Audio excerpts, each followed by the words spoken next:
Ika-4 na kabanata. Ang pagsamba sa langit.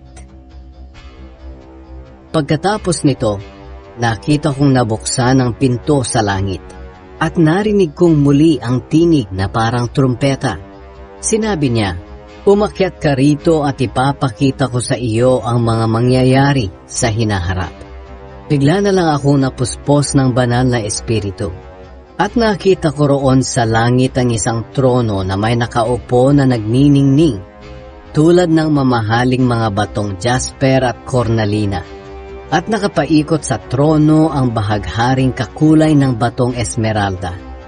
Nakapaligid sa trono ang 24 pang trono, kung saan nakaupo ang 24 na namumuno na nakaputi, at may mga koronang ginto.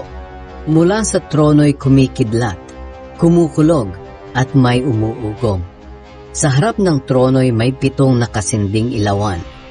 Ito ang 7 espiritu ng Diyos. Sa harap ng trono ay mayroon ding parang dagat na salamin na kasing linaw ng kristal. Nakapaligid sa trono ang 4 na buhay na nilalang na punong-puno ng mga mata sa harap at likod. Ang unang nilalang ay parang leon, ang pangalawa ay parang guya, ang pangatlo ay may mukha na parang tao, at ang pang-4 ay parang agilang lumilipad. 6 ang mga pakpak nila at punong-puno ng mata ang buong katawan.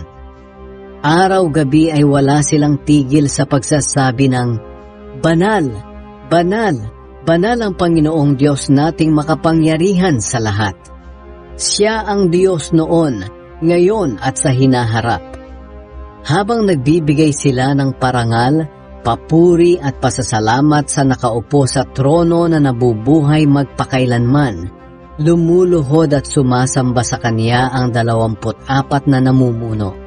Iniaalay nila ang mga korona nila sa harap ng trono at sinasabi, "Karapat-dapat po kayo, Panginoon naming Diyos, na tumanggap ng parangal, papuri at kapangyarihan.